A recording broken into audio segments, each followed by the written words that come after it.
안녕하세요. 스타119 임광복 대표입니다. 3월 23일 토요일 주말 유튜브 방송입니다. 좋은 주말들 보내고 계십니까? 구독자분들이 전국적으로 어디에서 시청을 하고 계신지 모르겠는데요. 남쪽은 뭐 개화가 된 곳들, 벚꽃 개화가 된 곳들도 벌써 있는 것 같아요.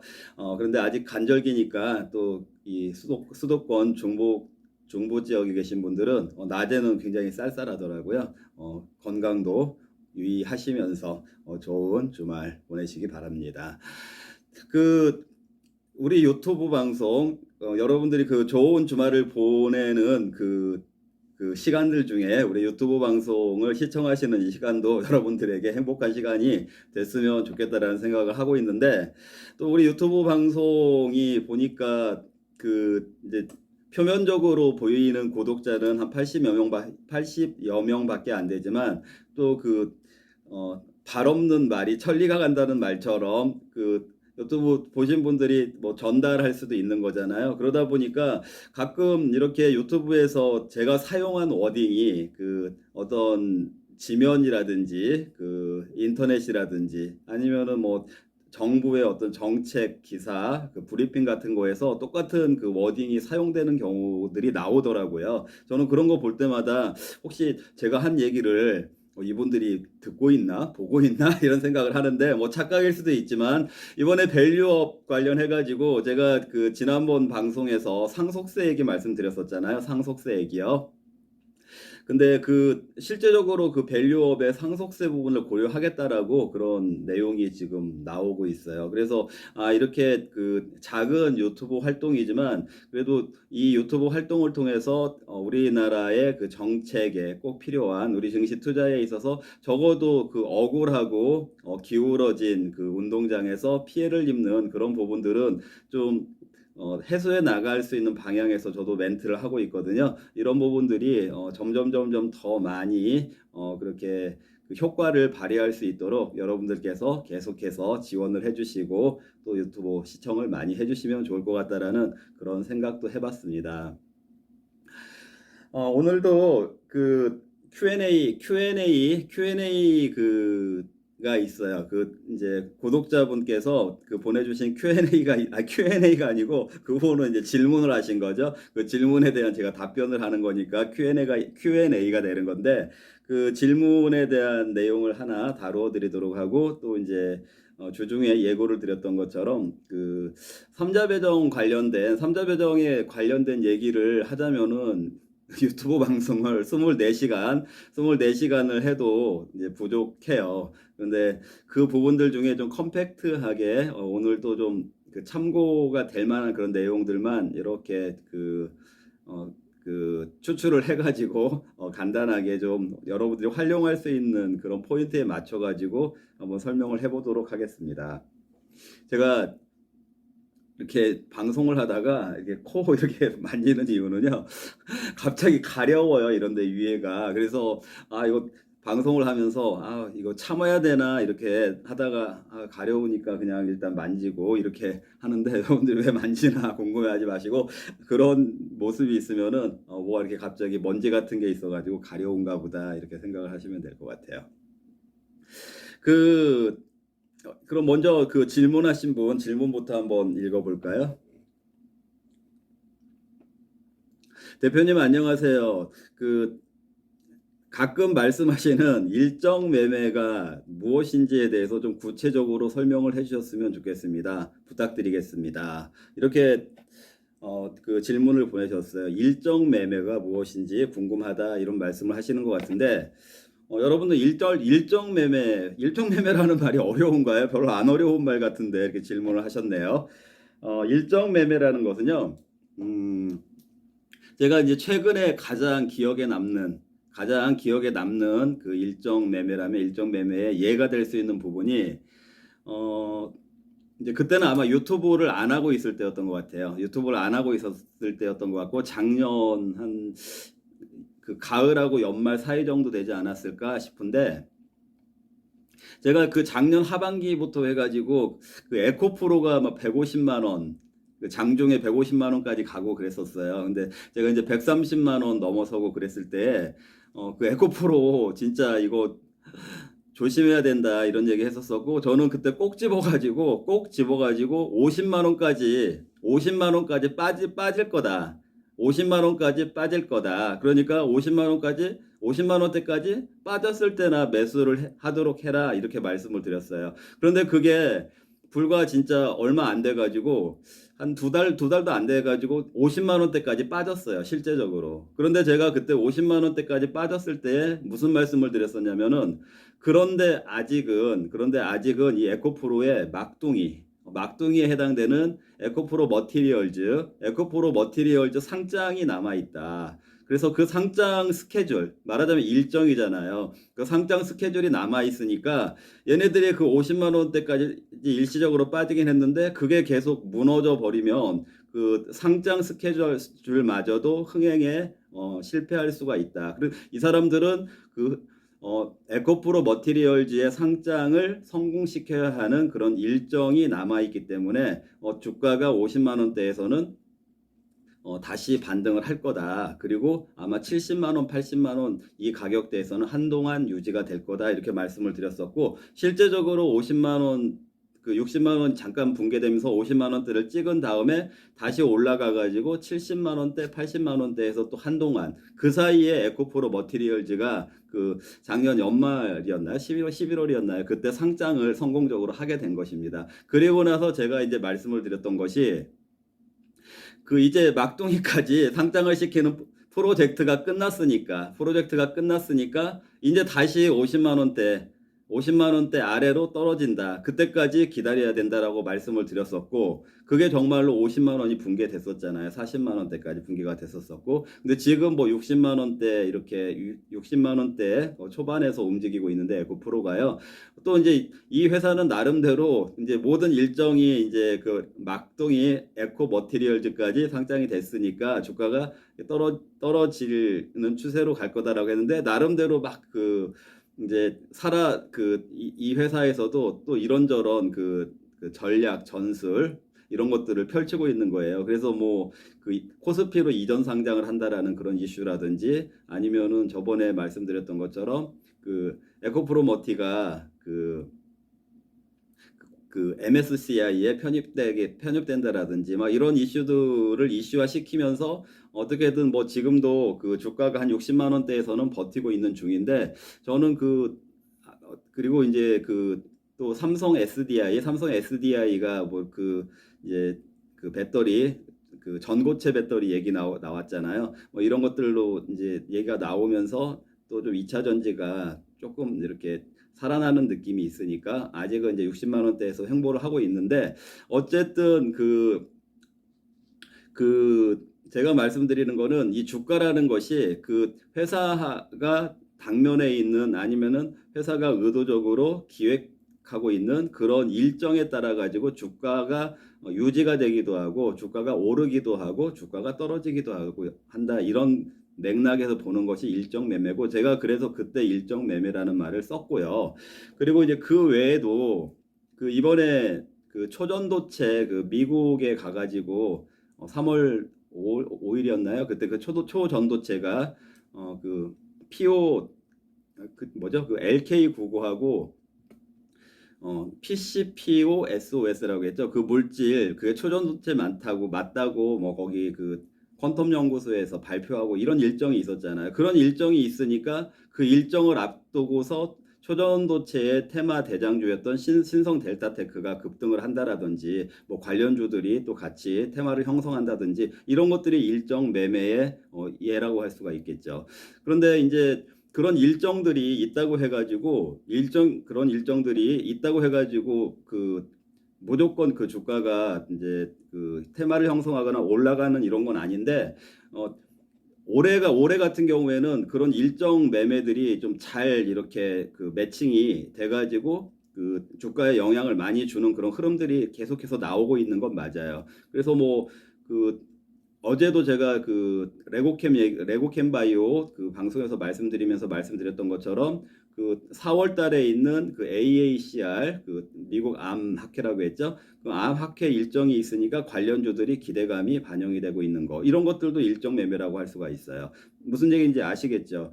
그런가 하면은 또 좀 부정적으로는 이런 것들도 고려를 할 수가 있죠. 그 어떤 회사가 어떤 전환사채 이런 거를 메자닌 증권이라고 한다고 했잖아요. 이런 것들을 이제 몇 년 전에 발행을 해 놨는데 그런 것들이 전환 청구가 돼 가지고 뭐 5월 달부터 대량 매매 물량이 쏟아지는 일정이 있다. 이런 거를 이제 오버행위라고 하는데, 그런 오버행위 예고가 돼 있는 일정이 있다. 그러면 그 종목은 아무래도 그 물량 부담 때문에 올라가지 못하거나 주가가 빠질 확률이 있으니까 가지고 있다고 하더라도 그 일정이 영향권에 오기 전에 빨리 빠져나오는 이런 것들이 일정 매매의 하나의 유형이라고 할 수가 있겠죠. 여러분들 또 이해가 되셨습니까? 또 보니까 제가 이번에 그 엔비디아를 조금 이제 외국 종목이기도 하고 그러다 보니까 좀 엔비디아의 그 파워라고 해야 되나? 그 파워나 그 어떤 영향력 이런 거를 조금 일찍 그 저평가한 그 영향력이 이제 끝났을 거다라고 조금 일찍 단언을 했던 그런 부분들이 있었어요. 그런데 나중에 보니까 모르고 있는 일정들이 몇 가지가 있었던 거예요. 첫 번째 일정은 그 어닝 서프라이즈를 냈잖아요. 엔비디아가 어닝 서프라이즈를, 그건 저기 그 컨퍼런스 콜에서도 얘기했다시피 기관들도 몰랐거든요. 그런데 그거를 그렇게 어, 그 서프라이즈에 해당되는 실적을 내놓을 줄은 그 대중적으로 또는 기관들도 모르고 있었기 때문에 그게 발표가 되면서 주가가 많이 올랐잖아요. 근데 혹시 뭐 그 엔비디아의 내부에 있는 사람들은 그 일정을 가지고 우린 주가가 더 올라갈 거야 이런 거를 기획을 하고 있었을 수도 있죠. 그것도 일정 매매의 하나의 유형이라고 할 수가 있겠죠. 그런데 이번에 보니까 지난주에 또 엔비디아가 왜 안 죽냐 주가가, 쟤는 죽을 듯 하면서 계속, 물론 저번에 그 어닝 서프라이즈 때 만들어 놓은 그 고점을 아직 돌파하지는 못했지만 어떻게 이렇게 계속해서 살아있지 이런 생각을 하면서 저도 이제 엔비디아를 보는데, 이 엔비디아가 보니까 지난주에 또 만만치 않은 그런 일정이 있었더라고요. 여러분들 들어보셨는지 모르겠는데 엔비디아 하면은 그 GPU라고 하거든요. 우리 이제 컴퓨터 이렇게 돌아가게 하는 중앙 연산 처리 유닛을 CPU라고 하는데, 이게 그 CPU에다가 예전에는 그 그래픽 카드 이렇게 연결해 가지고 썼는데, 이제 그게 그 게임 같은 것들이 막 많이 하게 됐잖아요. 그렇게 되면서 그 그래픽 카드의 중요도가 커졌고, 그 그래픽 카드의 중요도가 거의 CPU의 중요도하고 맞먹게 되면서 GPU라는 게 됐고, 그 GPU를 잘 만드는 회사가 엔비디아였고, 그리고 그 GPU를 엔비디아만 만드는 건 아니에요. 인텔도 만들고 AMD도 만드는데, 그 엔비디아의 GPU가 굉장히 그 성능이 좋고 이렇기 때문에 이제 엔비디아 GPU가 GPU의 대명사가 된 거죠. 그런데 나아가서 이 GPU가 AI 그 슈퍼컴퓨터나 이런 거에 활용이 잘 되는 거예요. 그 GPU의 메커니즘이. 그러니까 그 AI의 그 엔비디아의 그 GPU가 사용이 되기 시작한 거죠. 그러다 보니까 지금 이제 그 대세 종목이 된 거죠. 그런데 이제 이런 그 장악력을 엔비디아 입장에서는 계속해서 유지를 하고 싶을 거 아니겠어요. 경쟁자들을 쳐내고 싶고 경쟁자들이 못 들어오게 하고 싶고, 그러면 이제 자기들 그 GPU하고만 호환이 되는 그런 그 생태계를 계속 유지를 하고 싶으니까 자기들의 그 시장 장악력을 위해서도 이번에 그 엔비디아가 보니까 그 GPU라고 했잖아요. 그 GPU의 G를 따가지고 GTC라는 거를 GTC 2024 이거를 개최를 했어요. 개최를 했는데, 그거니까 GPU 테크놀로지 컨퍼런스 이거를 개최를 했는데, 저도 생소하잖아요. 여러분들도 생소하고, 우리 뭐 1월 달에 있었던 라스베가스의 CES라든지 JP모건 컨퍼런스 이런 거는 굉장히 유명하니까 생소하지 않은데, 이게 그 GTC는 조금 생소했어요. 그리고 그걸 검색하는 사람들도 많지 않았었고, 그런데 엔비디아가 이제 이번에 그 GTC도 2024년도 걸 했고, 그런데 이게 그 이제 엔비디아가 유명해지니까 올해 그 이 GTC에 대해서 그 지명도가 올라간 거죠. 올라갔고 또 보니까 여기에 삼성전자, 우리나라 삼성전자, 그다음에 하이닉스 뭐 이런 회사들이 다 인제 거기에 스폰서로 다 참여를 한 거예요. 그 과정 중에서 이제 엔비디아가 그 삼성전자의 그 고대역 HBM이라고 한다 그랬죠. 고대역 메모리 이거를 그 테스트하는 거를 보여주니까 이번에 삼성전자 주가가 10% 정도 이제 단기 급등을 한 거잖아요. 그걸 빌미로 해서요. 자, 그런데 이런 일련의 과정을 보니까 이제 저는 이런 생각을 했다라는 거예요. 우리 지금 그 구독자가 질문을 주신 그 일정 매매 관련해서 엔비디아가 이 GTC를 해가지고 어 주가가 안 빠지고 버티고 있었을 수도 있겠구나. 그러면 이 커다란 일정이 끝났으니까 이제 버틸 힘이 조금 없어질 수도 있는 거 아니야? 이런 생각을 또 하게 됐어요, 사실은요. 그래서 또 그리고 또 삼성전자도 그래? 그럼 이제 이 엔비디아 덕을 본 거네. 그 GTC에서 그 젠센 황이 테스트해준 그 고대역 메모리 삼성전자 거요. 그리고 보니까 삼성전자가 이번에 거기에 스폰서를 그 다이아몬드라고. 플래티늄. 그 플래티늄이 이제 그 플래티늄 아시죠? 백금 플래티늄이 골드보다 더 비싸잖아요. 그러니까 플래티늄 스폰서를 했더라고요. 근데 SK 하이닉스는 그 그 스폰서를 했어요. 그러니까 삼성전자가 어떻게 보면 엔비디아에 더 이렇게 뭐 나쁘게 말하자면 아부라면 아부라고 할 수 있는 거잖아요. 이런 걸 했기 때문에 이번에 그 테스트 해가지고 또 그 삼성전자 그 HBM을 사용할 것처럼 이런 분위기를 만들어준 거 아닌가 이런 생각도 저는 들더라고요. 그렇다면은 이제 그 엔비디아의 굉장히 중요한 일정 중에 하나였던 그 GTC 행사가 마무리가 됐으니까 뭐 또 다른 무엇인가가 발표가 준비가 돼 있는지 어쩐지는 모르겠지만 일단은 여기에서 또 한번 이제 엔비디아의 위세가 꺾일 수 있는 그런 하나의 그 시점으로 작용할 수도 있겠다. 저는 이런 생각을 했습니다. 삼성전자 가지고 계신 분들도 이 맥락은 좀 참고를 하셔야 되고요. 그러니까 지금 일정 매매 관련해서 엔비디아의 중요한 일정이 하나가 끝났으니까 하나가 끝났으니까 어쩌면은 이제 이 일정의 마무리 왜냐하면 엔비디아 입장에서는 이 행사를 성료를 시키고 싶었기 때문에 주가가 무너지지 않게 잘 더 관리를 했을 수도 있는 것이니까요. 이런 정황들도 있다라는 거 여러분들이 일정 매매는 그런 맥락들에서 활용할 수 있는 거다. 이렇게 제가 설명을 마무리하겠습니다. 질문하신 분께 유용하게 그 답변이 됐는지 유용하게 그 쓰일 수 있도록 답변이 됐는지는 잘 모르겠지만 추가적으로 궁금하신 게 있으면은 추가적으로 또 질문을 하시면은 제가 추후에 보완을 해가지고 방송에서 말씀을 드리도록 하겠습니다. 자, 그리고 다음 주제로 제3자 배정 얘기를 이제 말씀드린다고 했는데요. 3자 배정 하니까 뭐 요즘 누가 떠오르세요, 여러분들은요? 그 이정재 씨 안 떠오르시나요? 이정재, 또 정우성 이런 분들. 이번 연예인들 중에 이분들이 3자 배정에 참여한 회사들이 막 급등하고 이런 일이 있었잖아요. 물론 이제 그 범위 내에서는 이제 엔터라든지 뭐 광고라든지 이런 플랫폼 관련된 그 와이더 플래닛이라는 회사도 있었었고요. 이런 회사들이 이제 왜 그런 3자 배정하면 왜 주가가 뜨냐 이런 생각들을 하실 수가 있고 자 그러면은 제가 저번에 김승미 TV에서도 말씀을 드렸다시피 3자 배정은 일단 끼가 있는 종목들이 한다. 3자 배정을 하는 회사들은 좀 끼가 있는 종목들이 한다. 말하자면은 주가의 흐름, 주가의 관리, 주가가 움직이는 메커니즘을 알고 있는 회사들이 한다. 그리고 사전적으로 주가를 미리 띄워가지고 3자 배정을 발표를 하는 경우도 있는데 그런 경우도 이번에 이제 이정재 뭐 이런 그 참여한 3자 배정들처럼요. 이런 경우들 같은 경우에 뭐 기획이 안 됐을 거라고 생각할 수는 없어요. 저는 기획이 분명히 있었을 거라고 생각을 하거든요.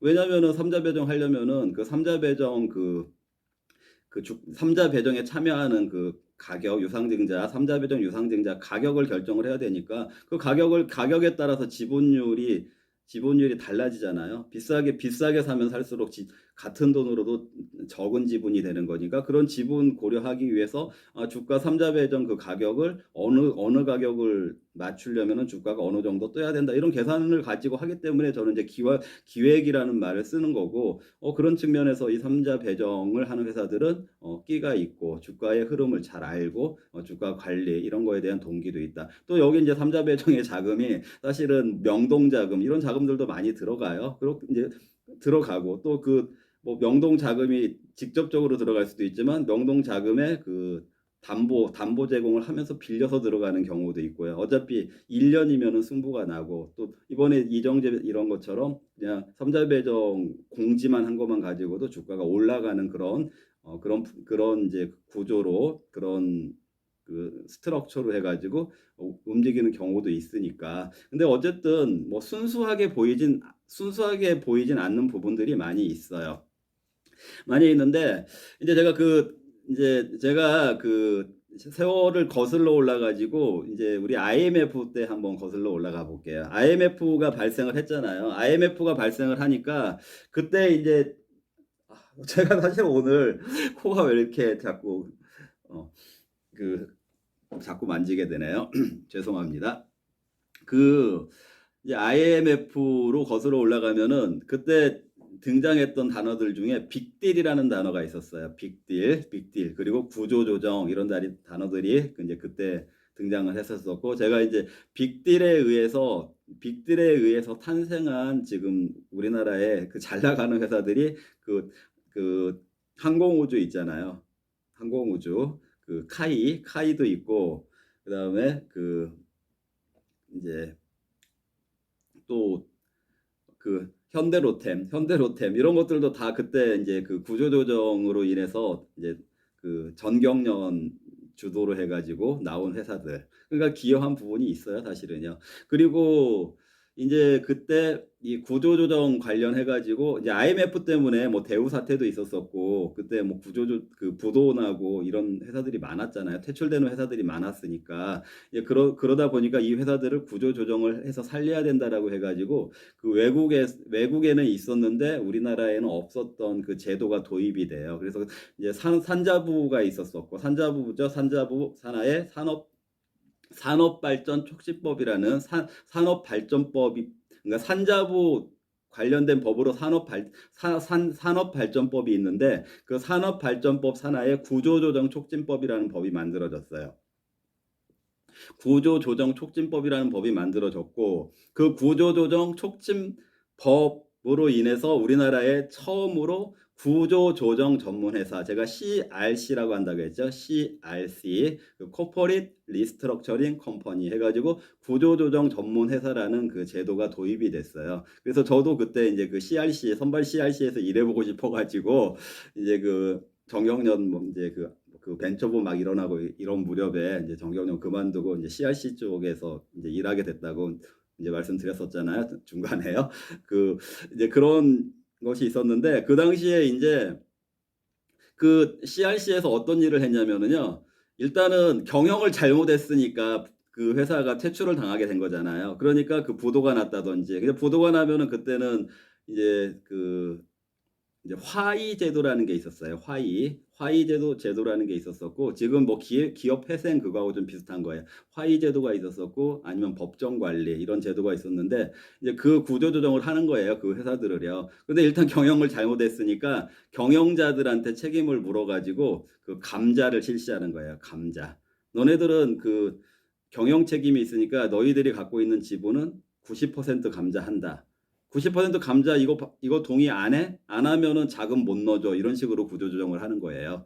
그러면은 이제 어차피 회사가 퇴출되느니 그거라도 챙기려고 감자를 동의를 하거든요. 그러면은 이제 물론 이제 소액 주주들이 갖고 있는 지분들도 감자가 되죠. 근데 이제 저희는 좀 더 이렇게 공평하게 하기 위해서 경영자들에게는 더 감자 비율을 90%로 한다라고 하면은 기존의 경영권을 갖고 있던 사람들한테는요. 소액주들은 뭐 80%만 한다라든지 이렇게 좀 차별적으로 감자하고 그 감자를 시킨 다음에 그 CRC 펀드라고 하는데 그 구조조정 펀드 자금으로 해서 그 회사에 새로운 자금을 넣어 주고 그 펀드가 이제 일대 주주로 올라가는 거예요. 자, 그게 이제 올라가는 과정에서 활용 그 증자에 참여하는 방법이 제3자 배정 유상 증자인 거예요. 왜냐면은 기존에 있는 주주들이 들어가지 않으니까 주주 배정 유상 증자가 아니잖아요. 그리고 IPO처럼 모든 사람들한테 공모를 해 가지고 유상 증자를 받을 수도 없고 그 부도난 회사에 누가 유상증자 참여를 해야 안 하잖아요.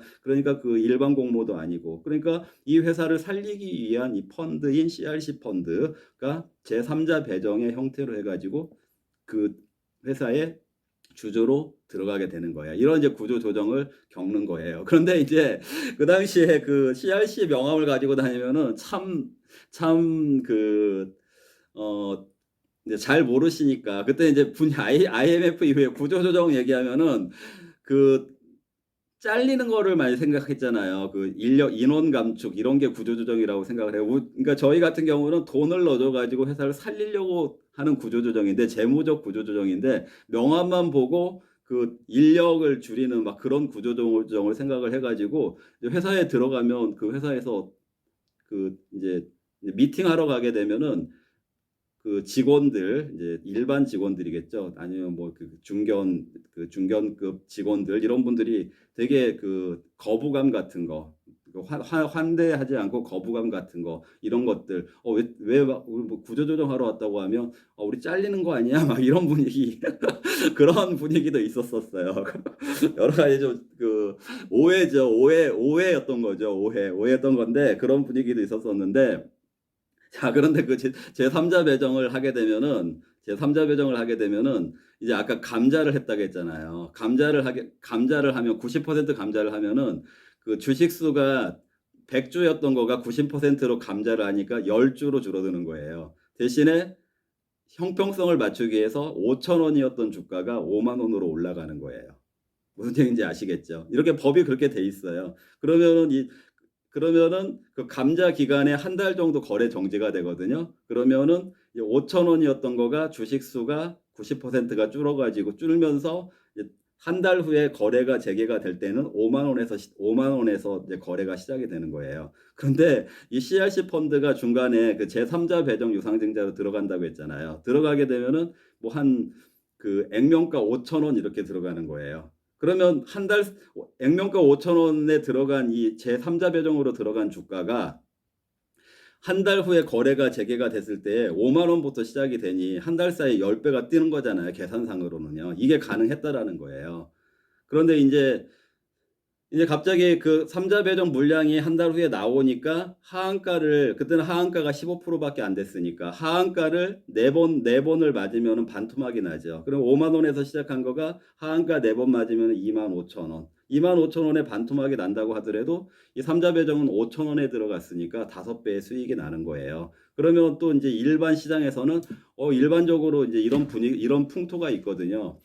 하한가 4번 맞았으면 무조건 사야지. 하한가 4번 맞았으면 무조건 반등 나오지. 이런 것 때문에 이제 또그 달라붙는 그런 그 시장 자금들이 있다라는 거예요. 이런 식으로 해가지고 단기 수익의 그 제3자 배정이 단기 수익을 내는 그런 용도로 활용이 된 하나의 기법이 된 거예요. 이제 그런 모태를 가지고 있는 그 이제 제3자 배정이 지금까지 이렇게 존재를 하고 있고 또 연예인들도 이렇게 단기적으로 이렇게 투자를 해서 수익을 내는 그런 이제 수단으로 활용이 되고 있어요. 다만 잘 들으세요. 이제 이런 CRC가 뭐길래 쟤네들은 저렇게 해가지고 돈을 벌어들이냐 이런 것들이 이제 우리 정책 그건 항상 뒷북 정책이라고 했잖아요. 금감원에서 이거 몰랐던 거예요. 이렇게 할 수 있다라는 기법 자체를. 그러니까 CRC 이런 사람들은 외국에서 기법을 배워온 거기 때문에 앞서 나갔던 거고 공무원들은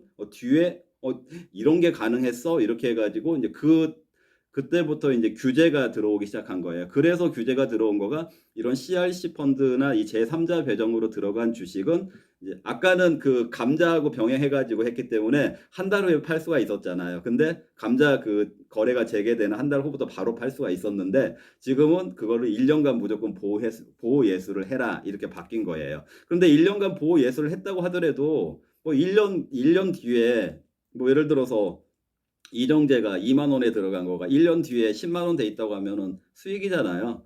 그러니까 이런 것들 그런 기법으로서 지금도 활용이 되고 있다. 근데 그러다 보니까 삼자 배정을 하는 거는 원래 모태 자체가 금융 기법으로 존재했던 거기 때문에 이게 뭐 순수하게 그냥 아무 생각 없이 이렇게 하진 않는다. 그 어떤 스트럭처를 생각을 하고 그 회사의 어떤 스케줄상의 그 주가가 예상되는 그 주가 흐름을 보고 또 투자를 하는 거고요. 이런 구조상에 있기 때문에 우리는 그 이제 그 제3자 배정에 들어갈 수 없다고 하더라도 그 제3자 배정의 스케줄을 보면서 아, 이 주가는 앞으로 뭐 얼마만큼 빠졌다가 얼마만큼 올라가겠다. 아니면 얼마만큼 올라갔다가 얼마만큼 빠졌다가 얼마만큼 올라가겠다. 이런 계산을 할 수가 있다라는 거예요. 그리고 이제 저요 같은 경우는 그 3자 배정에 누가 투자를 했는지 또는 그 3자 배정의 자금을 어떤 용도로 사용하는지 예를 들어서 그 3자 배정의 자금이 그 관련사에 그 투자한다라든지 아니면 거래대금 같은 거 그 용도로 쓰인다라고 하면은 주가 상승 모멘텀이 없어요. 그건 이제 제가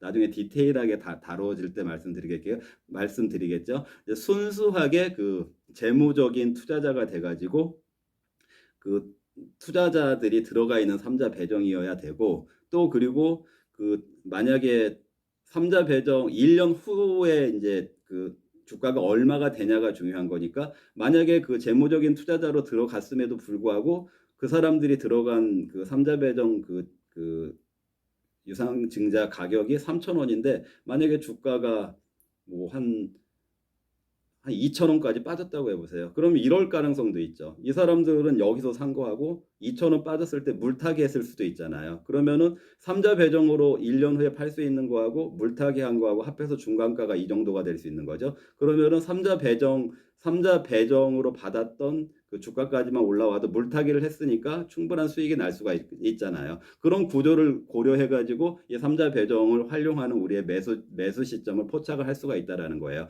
그러니까 지금 3자 배정이 발표가 나가지고 1년 후에 이제 주가가 이제 관계가 되는 거지만 지금 기준으로 봤을 때는 1년 전에 3자 배정을 한 회사가 있을 거 아니에요. 그러면 그 3자 배정을 1년 동안 보호예수가 했던 그 상태에서 이제 보호예수가 풀리는 그 이제 풀리는 단계가 이제 거의 왔다고 했을 때, 아, 그 주가들의 구조를 보면, 아, 이거는 올라갈 수 있겠다, 떨어질 수 있겠다, 이런 계산이 나오잖아요. 그러면은 1년 전에 그 발표한 3자 배정의 그 종목을 가지고 지금 우리가 봐가지고 그 종목들을 투자를 한다라면은 1년을 안 기다리고 이제 그거에 따라서 활용할 수 있는 그런 부분들이 있잖아요. 그래서 이런 부분들에 대해서 자세하게 배우고 싶어서 제가 지난번에도 그 오라클 코리아 상무님이 개인적으로 그 주식 공부 배우고 싶다고 해가지고 배우셨다고 했잖아요. 그 외에도 저건 거짓말은 안 해요. 제가 주식 잘한다 이건 아니고요.